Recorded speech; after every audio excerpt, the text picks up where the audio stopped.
Bonjour et bienvenue dans le podcast Écoute-toi, le podcast qui parle de psychologie et de développement personnel.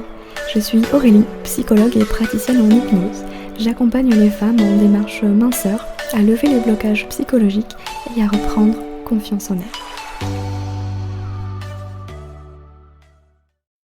Bonjour à tous et bienvenue dans un nouvel épisode du podcast Écoute-toi.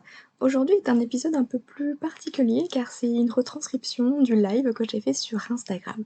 Donc sans plus attendre, je vous laisse tout de suite avec cet épisode. Alors, pourquoi je n'arrive pas à maigrir? Il y a plusieurs raisons. En tout cas aujourd'hui, je vais clairement exclure les raisons qu'on a l'habitude d'entendre. Tout ce qui concerne l'alimentation et l'activité physique, ça vous le savez, ce n'est pas mon domaine et moi je suis un petit peu là en dernier recours, finalement en fin de parcours, quand les personnes ont tout essayé, les régimes, le rééquilibrage alimentaire, l'activité physique, le sport et cetera et que malgré tout le poids ne bouge pas et finalement on va voir, un petit peu ce qui se passe au niveau inconscient, dans notre tête, au niveau des croyances, des blocages et cetera et cetera. Donc j'ai une petite note là devant moi et je vais vous, proposer quelques explications. Bien sûr, ce n'est pas exhaustif, il y en a plein d'autres, mais je sais qu'avoir des idées comme ça et puis même des retours d'expérience, ça aide à comprendre, comment en tout cas ça peut fonctionner dans notre cerveau, à un niveau inconscient, et vous donner des pistes de réflexion notamment. On va commencer avec le plus classique, alors pardonnez-moi, cette je sais plus comment on appelle ça, ce cliché, voilà, ce cliché de psy. On va aller dans l'enfance un petit peu voir ce qui s'est passé et là, j'aimerais vous demander, qu'est-ce que vous avez entendu comme discours autour du poids pendant votre enfance? Qu'est-ce que vos parents, vous répétaient ou qu'est-ce que vos parents, votre entourage disaient à propos des gens, en surpoids ou des gens qui avaient des problématiques de poids? La question, c'est pas de savoir si vous y croyez ou non, hein, de toutes ces, phrases qui ont pu être, énoncées étant enfant, mais juste, voir un petit peu qu'est-ce qui était présent comme discours. Parce que c'est vraiment à force d'entendre tout le temps la même chose que ça commence à être intégré au niveau inconscient. Même si là, consciemment, on pourrait se dire: «Mais non, mais ça, j'y crois pas du tout». À un niveau inconscient, c'est tout autre chose. Donc la première question, c'est de vous demander quel était le discours finalement que vous avez entendu un peu toute votre vie, hein, de votre enfance à votre adolescence à votre vie d'adulte. Qu'est-ce qui revient le plus souvent? Que vous y croyez ou non. Mais déjà ça peut être un bon indicateur et je vais vous donner des exemples. Ça peut être, des, pensées, des croyances du type: «Oh dans la famille, on est des bons vivants, on est des bons mangeurs», ou bien manger, c'est la convivialité, c'est important de passer des heures et des heures, à table justement pour partager à la fois un bon repas mais aussi un moment convivial, en famille, entre amis et cetera. Ou bien ça peut aussi être finalement cette croyance que le fait de bien manger ou des problématiques de poids, c'est de famille, c'est héréditaire.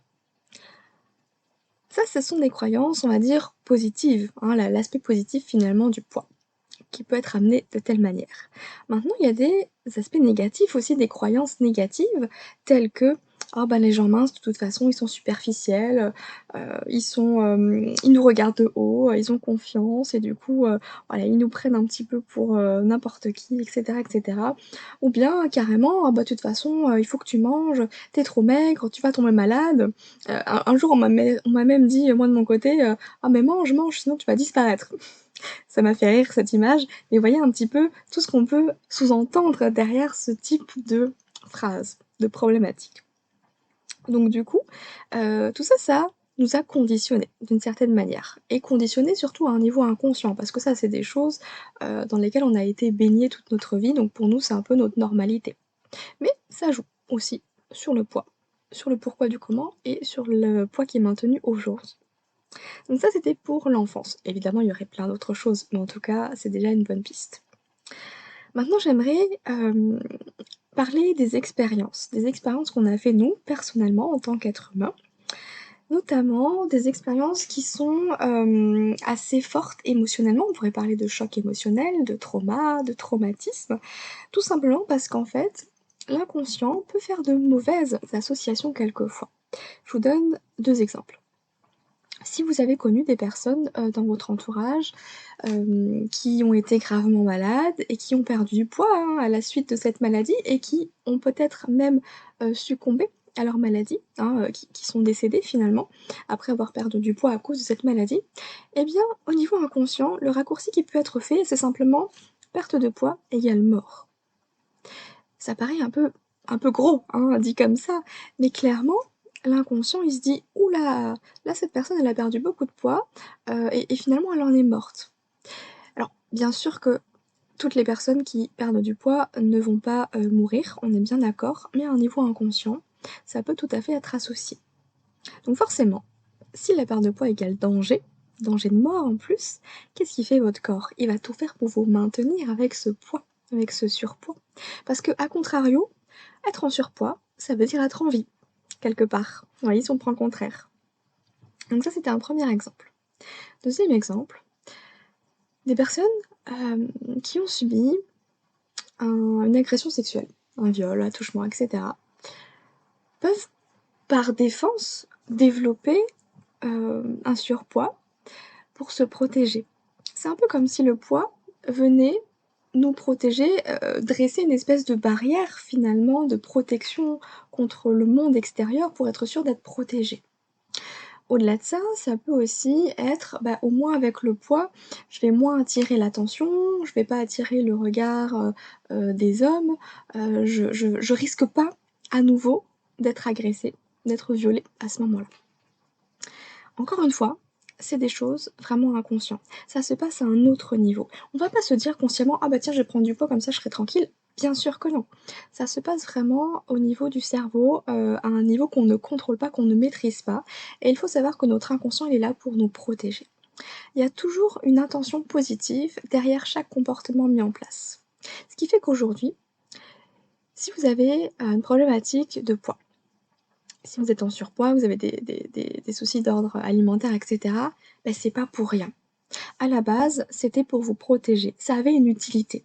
Certes aujourd'hui, avec le, temps, le recul, l'expérience et cetera, ce n'est plus un comportement qui est adapté et qui vous convient. C'est pour ça que vous souhaitez vous en défaire. Néanmoins, si l'inconscient associe toujours ce comportement à quelque chose de positif, notamment, se protéger, imaginons, effectivement, il va tout faire pour que vous ne perdiez pas de poids. Ou en tout cas, si vous l'en perdez, vous le reprendrez. Est-ce que parmi vous, il y en a qui sont confrontés à un palier? C'est-à-dire: «Ah bah tiens, j'arrive à perdre du poids, jusqu'à un certain niveau et à partir de ce poids-là, bizarrement, ça bloque. Impossible de descendre en dessous». Est-ce que ça vous arrive? Ça aussi, c'est une manifestation finalement, au niveau de l'inconscient. C'est qu'il y a quelque chose là, il y a ce chiffre-là, on ne sait pas ce que ça veut dire consciemment, mais au niveau inconscient, il y a quelque chose qui a bloqué le poids à cet endroit-là, parce que descendre, ce serait potentiellement dangereux. Du coup, c'est hyper important de comprendre un petit peu, tout ce qui a pu se passer, hein, en termes d'expérience. Ne cherchez même pas forcément des gros traumatismes ou des expériences comme ça assez, importantes, on va dire, parce que ça peut être des choses vraiment toutes bêtes, en fait, des choses très communs à tous, mais on va effectivement percevoir les choses d'une manière différente. Julie, du coup, qui nous dit: «Ça m'arrive souvent de bloquer un poids défini. Je me reconnais beaucoup dans le fait que le surpoids était une barrière pour me protéger». Ouais, mais le poids, effectivement, c'est souvent, un moyen de se protéger. De pas forcément de la même chose, hein, à chaque fois, mais effectivement, il y a cette notion de protection, qui vient assez souvent et qui revient et c'est important de questionner un petit peu: «OK, mais à partir du moment où j'aurai atteint mon poids idéal, qu'est-ce que ça viendra dire ou qu'est-ce que ça va me permettre de faire que je ne peux pas faire aujourd'hui, en tout cas que je ne m'autorise pas aujourd'hui?»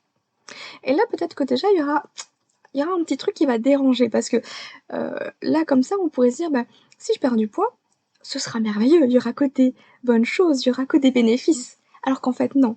Il y aura aussi des inconvénients, des désavantages, mais qui sont un peu minimes et qu'on prend pas en compte aujourd'hui. Néanmoins, ça peut être simplement, de se dire: effectivement, si je perds du poids, j'aurai plus entre guillemets «d'excuses» pour, je sais pas, pour ne pas aller, qu'est-ce que je m'étais noté? Pour ne pas aller faire de sport, pour ne pas aller à la plage, parce que du coup j'aurai un corps qui me convient et cetera et cetera. Mais ça veut dire se montrer, se dévoiler et cetera et cetera. Donc ça, c'était par rapport aux expériences.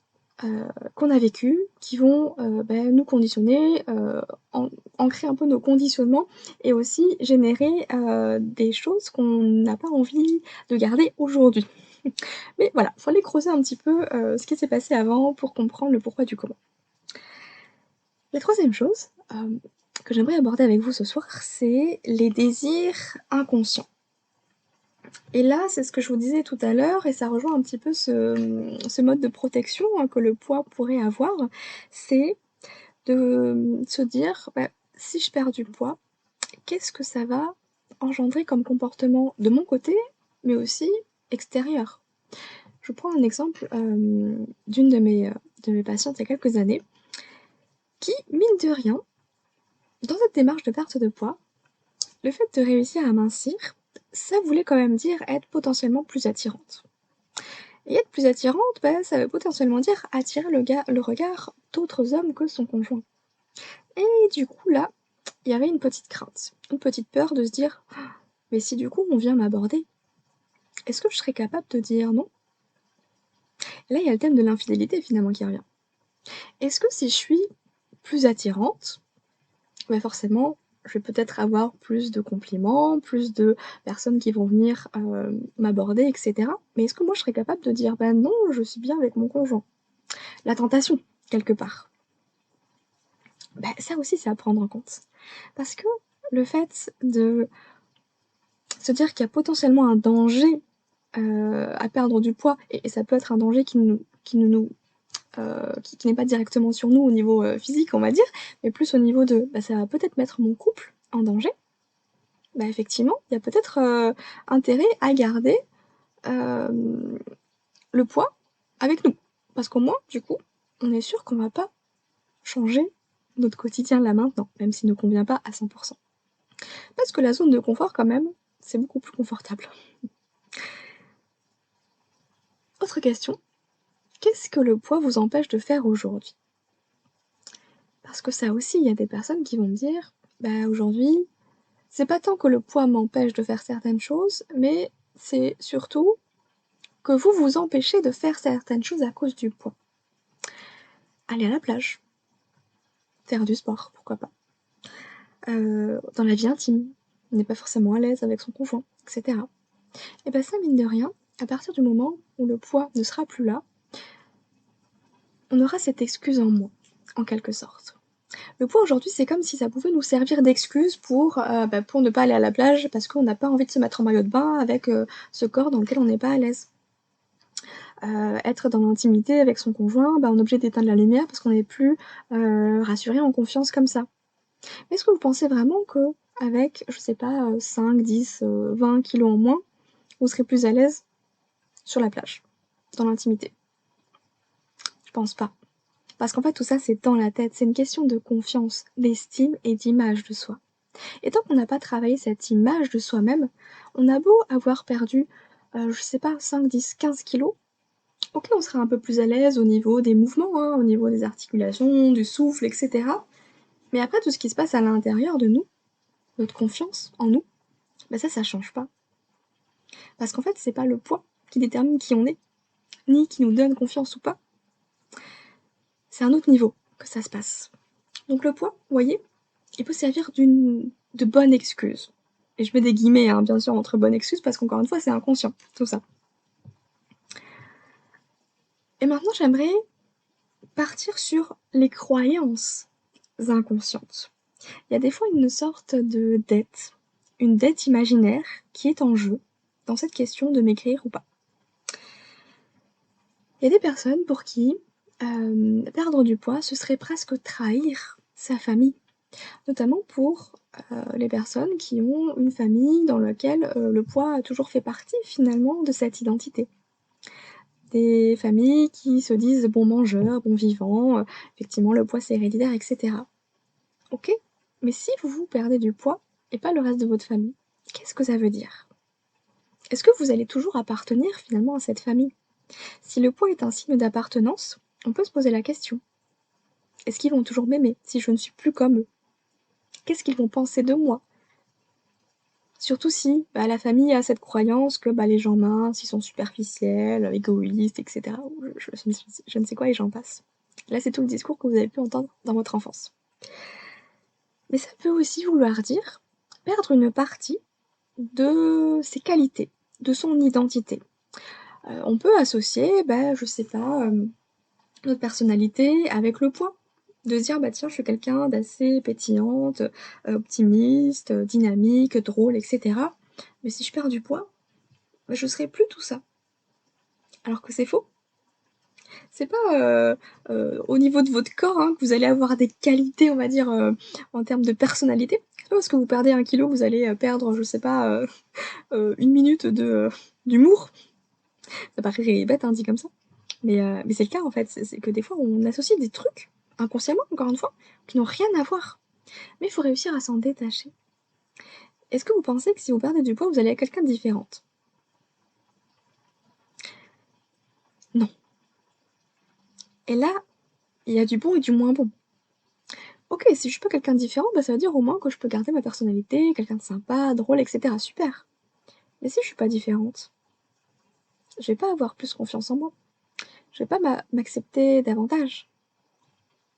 Donc vous voyez, il y a du bon et du moins bon à prendre. Donc tout ça, c'est à prendre en compte.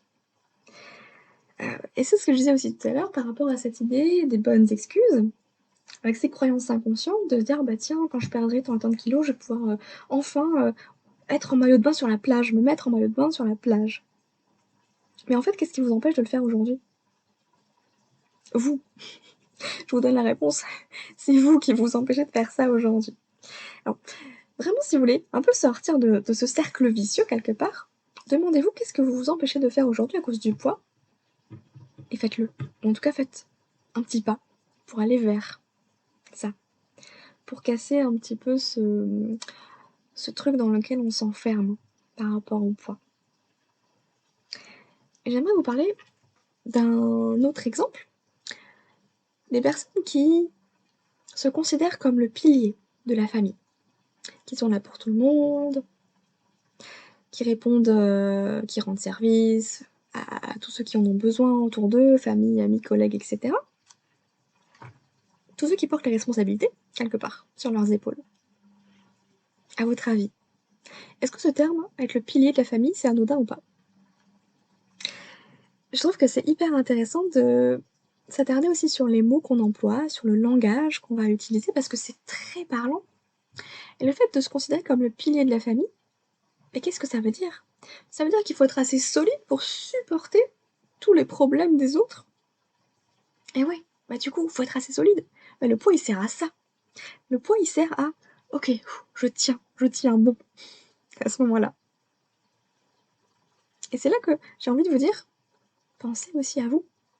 C'est en posant vos propres limites, en écoutant vos besoins, vos envies, que vous allez aussi réussir à reprendre le contrôle de votre vie, à vous autoriser à vivre pour vous-même et par vous-même et pas pour les autres.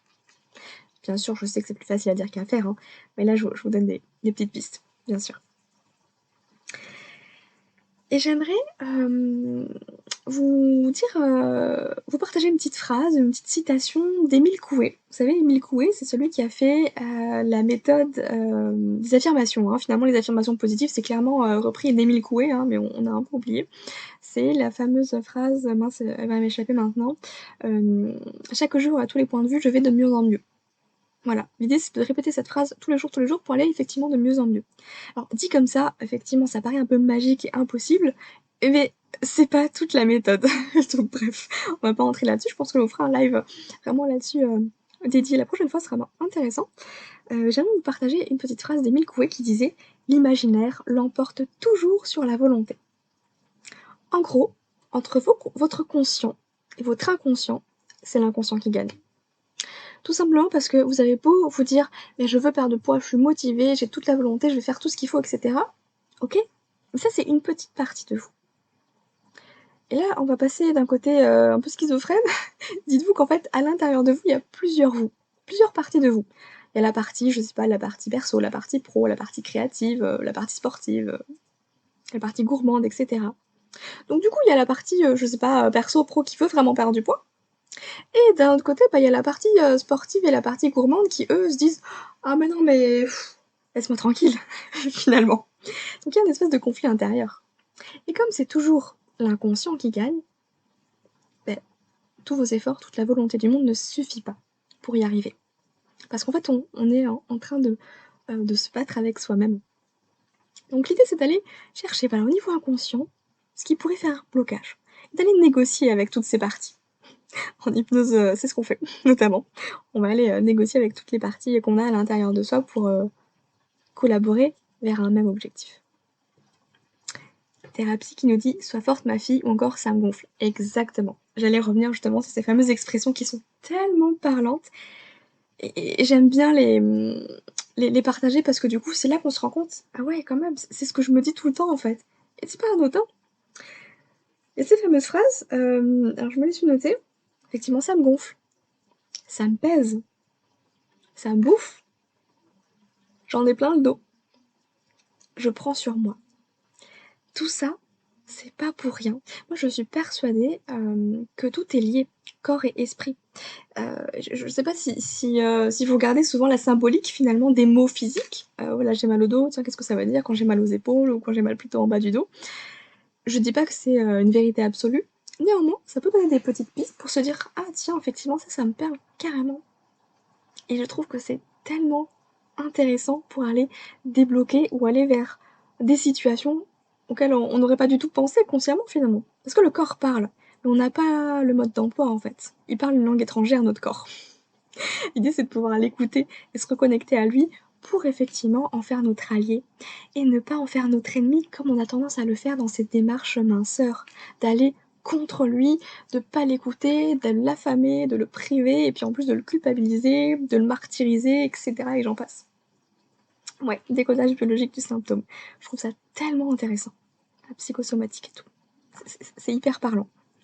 Donc n'hésitez pas, vous avez, le dictionnaire, des maladies et des malaises de Jacques Martel. Mais il y en a aussi un de Lise Bourbeau. Moi j'ai celui de Lise Bourbeau. Enfin voilà, vous tapez même symbolique, avec votre douleur. Ou doule aussi, je connaissais pas. OK, je note, merci. Et du coup, ça peut vous donner des pistes de réflexion, d'aller regarder un petit peu: «Tiens aujourd'hui, je sais pas, j'ai mal au dos» ou «Je suis bloquée». Qu'est-ce que ça veut dire? La symbolique. Après, ne le prenez pas, pour vérité et pour acquis, bien sûr, hein. Juste lisez un petit peu la symbolique et demandez-vous: «Tiens, est-ce que ça me correspond? Est-ce que ça me parle ou pas?» Si oui, bah, ça vous fait une petite piste à explorer, sinon, bah, tant pis. Mais peut-être que si ça vous parle pas du tout, c'est l'inconscient qui vous protège aussi. Je dis ça, je dis rien. Bref. Du coup, voilà, il y a ces fameuses, expressions qu'on va avoir, tendance, à dire, hein, assez, bah, spontanément. Mais attardez-vous des fois un petit peu sur votre langage, sur votre façon de parler. Ça vous donnera des trucs hyper intéressants aussi. Ouais, si ça fait sens, on prend. Si ça fait pas sens, on laisse. Tout à fait d'accord. Il y a pas de vérité absolue parce que de toute façon, on a chacun sa propre vérité, hein, quelque part donc même là, tout ce que je vous dis, bah, ça va parler à certains, ça parlera pas à d'autres et c'est OK en fait, hein, je parle pas à tout le monde de toute façon donc voilà. Ça donne juste à réfléchir sur la condition du moment, une sorte de projection psychologique et intime. Ouais, complètement. Et des fois, vous pouvez voir qu'en fait, en s'attardant un petit peu sur, la symbolique, hein, de du symptôme ou quoi que ce soit, en y réfléchissant un peu et puis en faisant peut-être, des petites actions à mettre en place pour soulager, mais à un niveau, psychique, vous allez voir que la douleur, en fait, bizarrement, ça va mieux, ça s'atténue. C'est magique. Donc bon, voilà un petit peu pour tout ça. Hem et pensez bien que, bah, le poids, en fait, c'est pas qu'une question de poids, il y a plein d'autres choses derrière. Il y aurait tellement à dire. Il y a la question de l'identité, encore une fois, hein. Si pour vous, le poids a toujours été présent dans votre vie, demandez-vous si aujourd'hui, vous êtes prêt à laisser une partie de cette identité derrière vous. Est-ce que vous êtes prêt à vous reconstruire autrement, différemment que par le poids? Il y a des personnes aussi qui malheureusement ne sont pas, entendues ou n'ont pas suffisamment de reconnaissance, quoi que ce soit. Le poids, c'est un moyen de dire: «Et je suis là, en fait, j'existe». Oui, quand le corps parle, il a quelque chose à dire. Faut juste réussir à l'écouter. à se reconnecter à lui et vraiment de le voir comme un allié et non pas comme un ennemi. Le poids, il est pas là pour vous embêter, hein, même si clairement c'est pesant. Néanmoins, il est là aussi avec une intention positive. Le tout, c'est de la trouver cette intention positive et de voir comment on peut la garder, mais l'atteindre d'une autre manière, pour que le poids, il puisse faire son chemin ailleurs en nous laissant tranquilles. Et je voudrais vous partager deux études de cas, on va dire, parce que je trouve que c'est hyper intéressant de voir un petit peu comment ça fonctionne chez les autres. Ça peut faire écho aussi chez vous. Peut-être pas de la même manière, mais ça peut réveiller autre chose. Il y a quelques années, j'avais une patiente qui avait bien réussi, voilà, à gérer un petit peu son équilibre alimentaire, ses problèmes de compulsion, et cetera. Mais un jour, on se retrouve et là, elle me dit: «Je sais pas ce qui s'est passé, mais j'ai complètement craqué. Ça a débordé comme jamais ça n'avait été. Grosse crise de boulimie». Donc on échange et là, elle me dit qu'elle a appris que sa meilleure amie venait de décéder. Donc déjà, gros choc. Oui, émotionnel, c'est pas rien. Et là, elle se demande: «Oui, mais pourquoi finalement j'ai réagi comme ça? Qu'est-ce qui s'est passé?» Et là, finalement, on a fait un lien de enfin, petite précision que j'ai oublié de vous partager, elle me disait: «J'ai mangé, mangé, mangé, mais jusqu'à avoir mal au ventre et j'avais besoin de ressentir cette douleur». Et là, je lui dis: «Mais quelque part, manger jusqu'à se faire du mal, c'est ressentir quelque chose. Contrairement à la mort, on ne ressent plus rien».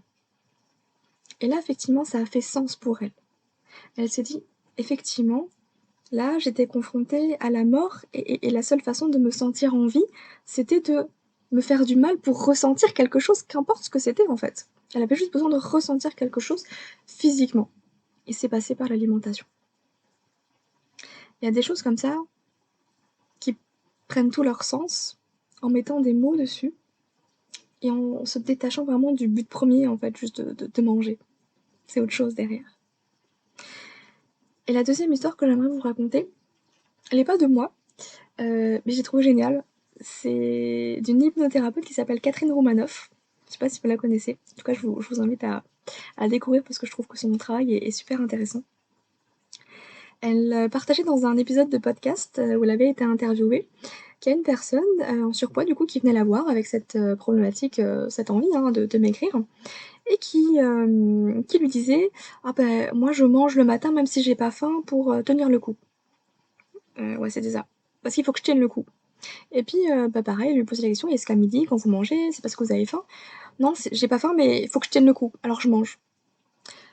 Et du coup, en hypnose, elles sont remontées à un événement assez traumatisant, mais qui, là, comme ça, n'aurait pas forcément de lien consciemment.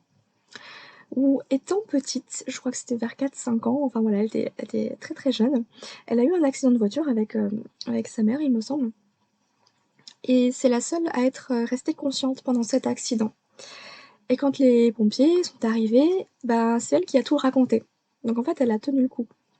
Fallait qu'elle tienne le coup. C'est ce qu'elle était en train de se dire dans l'accident. Faut que je tienne le coup pour réussir à m'en sortir. Et vous voyez le lien qu'il y a là? Elle avait associé le faut que je tienne le coup à la survie avec l'alimentation, avec son corps. Ben, je mange pour tenir le coup, parce qu'il faut que je tienne le coup. Et à partir de là, réussir à traiter, apaiser, on va dire, le traumatisme, ça a permis simplement d'apaiser en fait cette relation à la nourriture. Elle avait plus ce besoin de manger par anticipation quelque part pour tenir le coup, parce que c'est bon, c'était passé. Et je trouve que ces histoires sont tellement enrichissantes, tellement parlantes que, voilà, effectivement impressionnant les liens. Et c'est pour ça qu'il n'y a pas de règles précises. Là, je vous donne vraiment des petites bribes pour que ça fasse tilt, qu'il y a un déclic peut-être, ou en tout cas une nouvelle piste à explorer, pour voir ce qui se passe à un niveau inconscient. Ouais, et du coup, Julie qui nous dit: «Ouais, ça me parle tellement en tant qu'ancienne boulimique, ne pas se sentir vivante». Ouais, effectivement. Et là, je fais un parallèle, hein, c'est comme les personnes qui vont se mutiler ou quoi que ce soit. On sait consciemment, rationnellement que c'est pas bien, que ça nous fait du mal et pourtant on peut pas s'empêcher de le faire. On peut pas s'empêcher de manger jusqu'à se rendre malade parce qu'en fait, il y a autre chose derrière. C'est pas que de l'auto-sabotage, c'est une tentative, pardon, tentative de survivre quelque part. À quoi on sait pas, mais tout est stocké là, niveau inconscient, dans la mémoire. C'est pour ça que l'hypnose, c'est tellement incroyable parce que on n'est même pas obligé de savoir les liens, de savoir ce qui s'est passé pour juste défaire ces liens-là et permettre au poids de s'en aller, à l'alimentation de rester là pour ce qu'elle est, nous nourrir. C'est tout. Et si ça vous parle un petit peu tout ça, ben, l'idée c'est de travailler sur l'imaginaire, encore une fois, parce que je recite Coué, hein, l'imaginaire l'emporte toujours sur la volonté. Conscient, inconscient, c'est l'inconscient qui gagne parce que c'est l'inconscient qui stocke tout depuis des années, depuis qu'on est en vie, et même dans nos vies antérieures, hein, pour ceux qui croient à ça, bah effectivement, les réincarnations, etc., tout ça c'est stocké au niveau inconscient. Je vais même vous dire quelque chose, j'avais lu ça dans une revue scientifique, j'ai trouvé ça absolument incroyable. Il y a des personnes qui étaient en surpoids aujourd'hui, qui n'arrivaient pas à s'en défaire, parce qu'en fait leurs ancêtres d'il y a 3-4 générations antérieures avaient vécu la famine. Elles avaient vécu ce moment où elles n'avaient pas pu manger, où il y avait potentiellement un danger de mort. Et du coup, bah, tout ça, ça s'est répercuté de génération en génération. Et aujourd'hui, bah, la personne, elle était en surpoids. Elle n'arrivait pas à s'arrêter de manger. Tout simplement parce qu'il y avait un enjeu de survie. Alors, pas à son époque, à celle de ses ancêtres, mais tout de même. Et là, on parle de mémoire transgénérationnelle. C'est un sujet dans lequel je suis pas du tout euh, qualifiée parce que je m'y intéresse. C'est tout nouveau.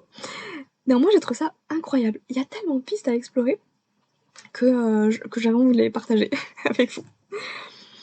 Est-ce qu'il existe des ouvrages ou des livres sur le fonctionnement de l'inconscient?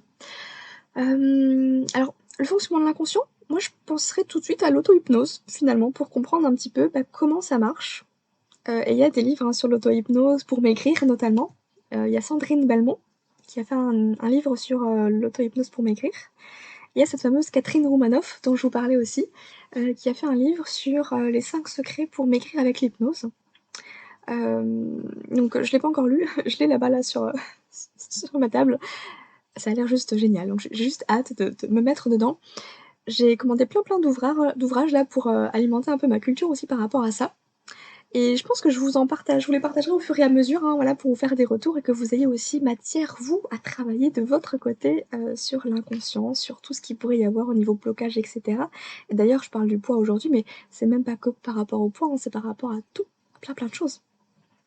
Enfin, voilà un peu pour ce que je voulais partager avec vous ce soir, le pourquoi je n'arrive pas à m'écrire, le pourquoi. Alors il n'y a pas une réponse, hein, malheureusement, vous l'avez vu, on a sa réponse. Si c'est pas évident de trouver par soi-même, n'hésitez pas à vous faire accompagner, hein, à demander de l'aide avec un thérapeute ou autre qui pourra vous renvoyer en fait un peu façon d'un miroir. Vous dire, bah tiens, là, vous voyez, ça fait écho à ce que vous avez dit la dernière fois, etc. Faire des liens, en fait, un petit peu comme ça. Et je vous parle bien sûr de mon fameux challenge hein, qui va commencer lundi, hein, le challenge 21 jours pour programmer son cerveau pour maigrir. Parce que justement, je l'ai pensé et créé pour vous donner des clés et surtout des outils concrets pour travailler en fait sur ces blocages inconscients. Alors, évidemment, je peux pas vous promettre qu'à la fin de ce challenge, vous saurez exactement ce qui bloque et que ça aura déverrouillé plein de portes. Néanmoins, ça vous permettra déjà d'avoir une compréhension différente des choses, de sortir de ce ah c'est l'alimentation, c'est l'activité physique, etc., etc. Parce que si vous êtes déjà passé par là et que ça n'a pas fonctionné pour vous, c'est que ça se joue à un autre niveau. Il y a des personnes pour qui il suffit effectivement de changer un peu le rythme alimentaire, etc. Mais pour d'autres, c'est pas suffisant parce qu'il y a autre chose en fait, il y a des chaînes derrière, il y a tout plein de choses qui nous empêchent finalement d'atteindre l'objectif. Et du coup, si c'est votre cas, bah, ce challenge, effectivement, il peut clairement vous aider, vous donner des pistes de réflexion, d'aller chercher ailleurs, là où on n'aurait jamais pensé chercher. Et surtout, des outils concrets pour qu'à la fin du challenge, vous puissiez les réutiliser, mais vous, en toute autonomie, hein, parce que c'est vraiment quelque chose qui me tient à cœur. l'autonomie, la liberté, l'indépendance. Voilà, le but c'est pas que vous ayez besoin de moi H24, au contraire, c'est plus pouvoir prendre ces outils et les mettre en place quand vous en avez besoin, pour le poids dans un premier temps et les réutiliser sur d'autres problématiques par la suite. Sachant que du coup il y a 3 séances d'hypnose, hein, que je vais animer, là en live du coup en direct, pour ce challenge, qui seront bien sûr, en replay. Donc vous pourrez totalement les reprendre, les réécouter quand vous voulez, il y a pas de contre-indication, à ce moment-là. Bien sûr ne les écoutez pas en conduisant, c'est tout. Donc voilà un petit peu, si jamais vous voulez plus d'infos, bah, n'hésitez pas, je serais ravie de pouvoir, y répondre, soit en commentaire, soit en message privé, par mail ou autre, il y a aucun souci, ce sera avec grand plaisir. Et sinon vous avez, le lien dans ma bio qui vous, renvoie vers la page, avec, plus d'infos, si vous voulez rejoindre ce fameux challenge de 21 jours pour reprogrammer son cerveau pour maigrir. En tout cas, j'espère que ça aura pu, vous apporter, voilà, des petits éléments de réponse, et puis, bah, moi, je vais vous souhaiter, une très, très belle soirée. Prenez soin de vous et puis, voilà.